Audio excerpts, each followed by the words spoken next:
Welcome to another Power Hour presentation from the Canada Growth Network. Little presentation I put together earlier for yourself, just to give you an overall view of some of the things. What I will cover, why your profile might be visible to the right people. Yeah, it's all about time, or the total lack of time people have these days to do anything. And my 4 pillars, so many people set up their LinkedIn profiles and kind of leave it, and that doesn't really crack it. So we'll have a look at some things there you can do. And how you can use LinkedIn search, right, etc. Okay, so first question is, and you open your microphones and shout out, what are LinkedIn claiming is the current figure of number of accounts on the platform? It's 1.31 billion, based upon 200 countries, which is an interesting statistic because there aren't 200 countries in the world. So I don't know whether we're including Mars and Jupiter and a few other planets into the system. Interestingly, there are between 5 and 6 people added every second to the platform, so it's still growing at a fair old rate. We're in Canada, so what's the statistics in Canada? 29.2 million LinkedIn are claiming in Canada, which is interesting because my research this morning told me that is about 72% of the total population of Canada, including all the kids and the granddads and everyone else that's outside working age. Yeah, but that's also increased by 2.2 million since I last spoke to you wonderful people, about 4 months ago. Bottom line is, don't believe everything you read that comes out of LinkedIn. They don't always tell you the truth, or they forget to word it in a way that is. 29.2 is probably accurate number of people that have opened an account in Canada since day one, back in 2003, but many have been kicked off for being naughty, which we don't want to be doing. So yeah, it is big, it is still growing, and I often get asked the question, is it going to be taken over by something else anytime soon? It's owned by Microsoft. I can't see it in my lifetime, but it doesn't say it won't be. So keywords, really important on LinkedIn. Now, 2 ways to look at keywords. So some homework. Think about 3 keywords where people would put it into the search engine where you would come up in the results. Okay. I'll give you a clue. It's, if you're an accountant, it's not accountant. It's too generic. Okay. Last time I did a search on LinkedIn when they told you the figure, accountants were something north of 15 million, something like that. We don't want to be in that pond. Let's put it that way. We need to be a bit more niched on that. And of course, we can go searching on LinkedIn as well. Anyone here heard of the Boolean search? Yes, that is probably one of the best tips I give out to people that's got nothing to do with LinkedIn. It's a database one, and quite simply, look it up. But generally speaking, as a example, if you were to put business, financial director into LinkedIn, you get a number of people come up in the search, quite a lot of people. To get a far more targeted, accurate, if you put speech marks either side of those 2 terms, financial director, LinkedIn will, and any database will start looking it up, looking for those 2 words together in a sentence. Because when I said financial director, LinkedIn's gone off and looked for those 2 words. They don't have to be next to each other. So they're not very accurate results. So do yourself a favor, apart from using LinkedIn's filters, when it says all filters on there, definitely worth discovering. Can't go through it in the time I've got today. But yeah, keywords are important. Also is this, my 7-second syndrome, which actually is a lie. It's a lot less. That is what people are generally giving you of initial attention span. Now, if you deal with Gen Z, and good luck to you if you do, because I do, their initial attention span is about 1.7 seconds. So you need to hook them really quickly or they're off somewhere else. What happens in those alleged 7 seconds? Well, yeah, if you get those keywords right, hopefully you're going to come up in a search. Okay. But you're going to be in there with lots of other people, and we need to understand that. What are they looking at? Well, the banner that goes across your top of your profile, really important. Your banner needs to tell people what it is that you can do for them. I've just been through this with a person. That's all they're interested in. What can you do for me? And basically, as you go about it, it'd be quite nice to know as well. We have got headshot, deliberately called headshot because we don't want to spend time looking at something we can't actually see properly because they've got too much of their body in it. We need to consider that a lot of people, about 70%, are looking up you on their phones. Screens are a lot smaller, in which case, yeah, they need to see the whites of your eyes, and a nice smile doesn't go amiss as well.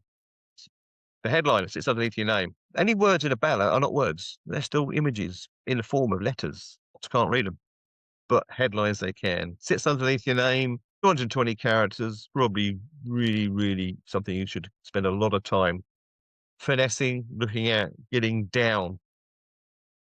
into a nice something that tells the person what it is you do, something that can be found by the bot. So we're looking at those keywords in there. If you've engaged them with those items, they might scroll down. In many cases, they won't bother. They haven't got enough information. They haven't got enough time. They're off. Let's get it really engaging. Now, so there's my banner. Okay, I'm a premium member. I get the scrolling banner. Okay. It's not worth upgrading just for this. It's quite nice to have if you've got it, but it does in the middle tell people what I am, and down the side it tells them how I deliver my services. If that's what they're looking for, they're in the right place. Headshot clearly can be seen on a phone, on the app, and it's relatively up to date. Yes, I am a little bit grayer, but it looks like me, so I can get away with it. Yeah, my headline tells people what I am, how I go about it. Ask questions. If you're bold enough, you can ask a question. The question should be aimed at your ideal target, and you should be the answer. Okay, quite simple. And the other thing I always say to people, strongly suggest, consider as my favorite training word, credibility. How, if you've got something clear you can put in there. I was speaking to someone earlier who spent 45 years in the industry. Massive credibility statement, tells me when I land on his page that he knows what he's talking about. Okay, he wouldn't have lasted that long if he didn't. So that's what they initially see. What we're trying to get them to do is to scroll down. So yes, this is what he does. That's how he goes about it. Okay, I'm interested. Let's scroll down. In which case, this about section becomes the most important part of LinkedIn, bar none, to be honest with you. But if they don't scroll down from there, they're never going to see it. So that is important. But once we get down to the profile itself, about section, it's split into 2 sections. Now, I must apologize. I am working with LinkedIn at the time. I am beta testing. For some reason, they put my little dot Seymour at the start of the 4th line when it should actually be on the end of the 4th line. But that first 4 lines, I've got to convince the person reading it to open it up. Okay, quite simply, I could go, I am this, I am that. Aren't I fantastic? Aren't I brilliant? They wouldn't give a sh. What we look to do is, yes, tell them a bit about what we do, but also talk to them. Maybe ask them questions. Use the word you. But when they get to the end of the 4th line and they've seen to see more, they want to find out more.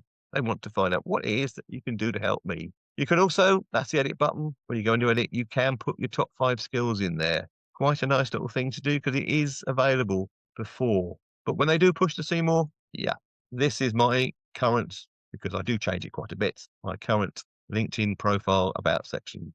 The other ones I keep in a folder on my desktop. So I am putting them in and out, depending on what I'm doing at the time. Obviously, I will do it more often than most people, but it's a good idea. Same with your headline. If you've got a big workshop coming up or something you're doing, it's maybe nice to have that woven into it as well. Okay. So my about section is lots of white space because I don't want people thinking it's too heavy to read. There is basically 2,600 characters, just under. It doesn't look too clunky. You can do it in 2 or 3 paragraphs, but it does put people off actually wanting to read it. It's not very nice. Bullet points draw people's eye. Good use of bullet points can draw people's eyes in. Statistics. People love positive statistics. I help people grow, save, and all those wonderful things. LinkedIn does run its own social proof. It's called recommendations. It's a long way down the bottom, and not everyone plays the game anyway. So why don't you just stick a testimonial into your about section? I'll put mine in about halfway to make it slightly disruptive. It's someone else talking about me rather than me talking about me. But it does come from one of the biggest banks in the world, and they do say that I do an absolutely brilliant session. That gives me social proof. The rest of it, you could read and go, well, he's written it. Of course, he's going to big himself up, but this is the confirmation that I do deliver. And then at the bottom, call to action. I've seen so many about sections from really, really poor to really, really good.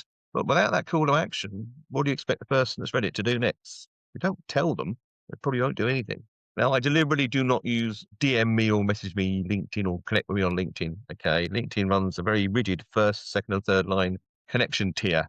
First line, I'm Bernie. Like Percy is. There's a few of you in here are first line connections. We can message each other all day long, no problems at all. Friends of Bernie that are not connected to me are 2nd line connections. A little bit harder, but totally possible. 3rd line connections, yeah, they have got to have paid for LinkedIn Premium. They've got to have some spare emails to send to you.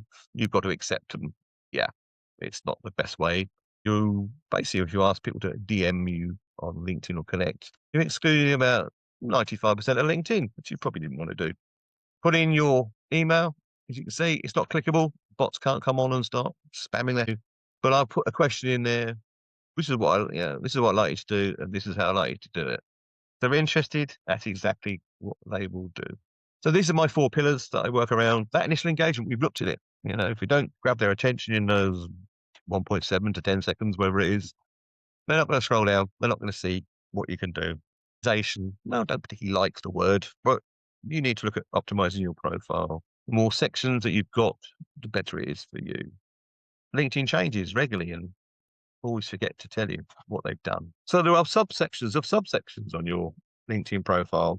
Fit as much in as you possibly can that makes sense to do so. It will help your search results as well. I talk to people about activities, not got an awful lot of time in here, other than to say at this moment in time, LinkedIn is not looking for people to post over the top. They're getting fed up with it. Once a day is sufficient because the thing LinkedIn are really promoting at the moment in time is people doing constructive commenting. So none of this AI generated rubbish, please. And none of this short, sharp, oh, great post, Bernie, well done you. In fact, LinkedIn says if it's less than 50 characters, they're going to deem it to be AI regardless if it is or not. But if you're commenting where it proves you've actually read the post, you're adding to the post and maybe adding a bit around your speciality as well, then LinkedIn's going to like it. It is probably as powerful as a post at the moment in time. They are promoting it. But if you're posting too much, they're not liking it. And the other big change is, if you are a LinkedIn profiler like myself, and I post about LinkedIn related subjects, that ticks all the boxes. LinkedIn like it. LinkedIn will promote my posts. I start talking about wellness or AI or things that I'm not a specialist in. LinkedIn will go back to my profile and go, can't find these keywords. That's not what he is. Going to downgrade it. So all those lovely influencers we've had for the last 3 or 4 years, bye, you're going. Your posts are going to die a death because all you're doing is chasing numbers and you're not going to get very far by doing that. And then the search elements, yes, that Boolean search is really useful. The standard LinkedIn search engine is perfectly adequate as long as you use the all filters button, but it is going to be replaced, and I heard someone mention it earlier, by an LLM, large language model, coming in, which means you can start asking LinkedIn questions and it will give you the results rather than having to filter it. North America got it first. LinkedIn tend to run things in 5 waves, so we'll all get it eventually, but LinkedIn are saying it is for premium clients only. I happen to know that's a lie. Initially it will be, but they will roll it out to everybody. So again, don't upgrade just for that because you will get it free and you could be halfway through paying for it. Yeah, so your about section must belong to the viewer. I've gone through that live. Let's have a look at the search just very quickly to show you what can be done in there. So at the top of your profile, yeah, absolutely, there is a search engine, and we go down the road of finance director as a search. You stick it in there. I haven't Boolean this, but I could do by putting the question marks, switch them up either side of it. I choose people, and then it's giving me a whole load of people. It no longer shows you the number at the top because LinkedIn got found out to be lying, so they removed it. But it does tell me that as a minimum, there are 10 pages of 10 people. There's a lot more than that. This is the button you must all discover. All filters. Let's run through it very quickly and then I will finish. First line, you know them. Second line, as I say, best bet. Third line, I wouldn't bother. And then actually, yes, I'm going to go, it's second line connection. I want them to be actually in the United States. Could choose current companies, past companies, certain industry. I want them to actually be a finance director in business consulting. And then down the bottom, I will always use what I know. I don't know his name, but I know that he's a director. And those will then go away and it'll consider all those options and it'll come back with a list of people. To get it tighter, use the Boolean search. The United States is a very big country. So go for a locality. I might choose New York or part of metropolitan New York or something. Driving down, just by keep using those filters, you can drive it all the way down. This is done in the free version, ladies and gentlemen. I'm not paying for this privilege and you don't have to as well. So your search is really, really useful. The other thing you can do, come out of that a second, is do something that I was teaching people a while ago because our feeds got to be really rubbish. Yuck, horrible. But if you use others, I could look at finance directors in other things. I can look for posts in groups, in schools, in courses. It isn't just people. Let's say I want to look at AI. I mentioned it once. Can't avoid it. I could put that in there, and then rather than look at my feed and see all the different things in my feed, half of it, or a third of it is promoted posts from LinkedIn. I don't want to see all that. To my time, I'm going to look at posts. And now I've got a load of posts about AI, a set of filters here I can use to actually get far more accurate results. So I do know that your LinkedIn feed has got rubbish. I do know there are a way around it. But actually, that last little tip I gave there, of going in, putting in what it is you want to see a post about, and then you just get posts around that subject matter, which I think is really, really useful. Most people don't know about it. Most people don't do it. Actually, the experience section has got more about it than people realize. There's at least four main constituent parts of the experience section, of which most people have just got the basic one they had to fill in when they first joined. They haven't added to it, and you can add massive value in there. Certainly, if you're in the careers world, it's definitely a section that I work on with the careers people, because they just let from to in this area. There's so much more you can do in there. But yes, congruency throughout your profile is absolutely essential. Help you get picked up in the search rankings.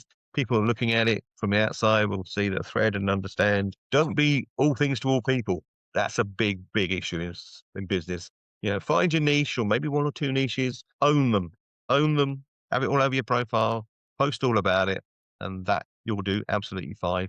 Don't go chasing the latest trends just because everyone else is, because it's not going to work moving forwards. If they want to play that game, they can go back to Facebook. They don't want you leaving it as a safe person. They want you on it all day long. But they built a section where you can do it, and they've had to build the section. It's called the features section on LinkedIn. And in that section, you can put links to wherever you want in the world. You can put what you want in there. It's is the best section on LinkedIn that was never there in the beginning. It's underused. People will put up posts, and then the post is out of dates. You've got three sections you can see, three things you can see in a features section. If you go and look at mine today and come back in a week's time, they will not be the same.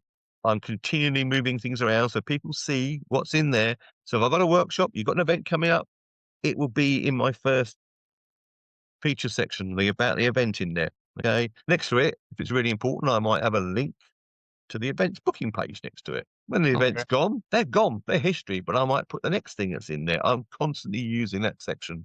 And I really, really, really suggest that people, if you haven't found the feature section, go and look at all the different things you can do. Add media is the most important, powerful button, along with the add URL. So this is where it sits when you've got it. It sits just below services on LinkedIn's rubbish section. This is the features section, and you can see I've got links, I've got articles, I've got media in there. That's how I added it. Absolutely at the top, you've got a button which says add profile section. Mine is wrong because LinkedIn's playing in there. It's not the core. It's the first recommended. Add the features sections there. Do yourself a favor, go and add it. Add stuff to it. You can move stuff in and out. You can rearrange the order of it. There's so much you can do with it. It's such a valuable section. I always say to everybody, I try and make it entertaining. I try and make it useful. But if you don't implement what you just heard, the bits that you think are really important to you, then we've just wasted it now. Implementation is what it's all about. Thank you for watching. We host a free to attend session every Monday from 1 to 2 p.m. Eastern.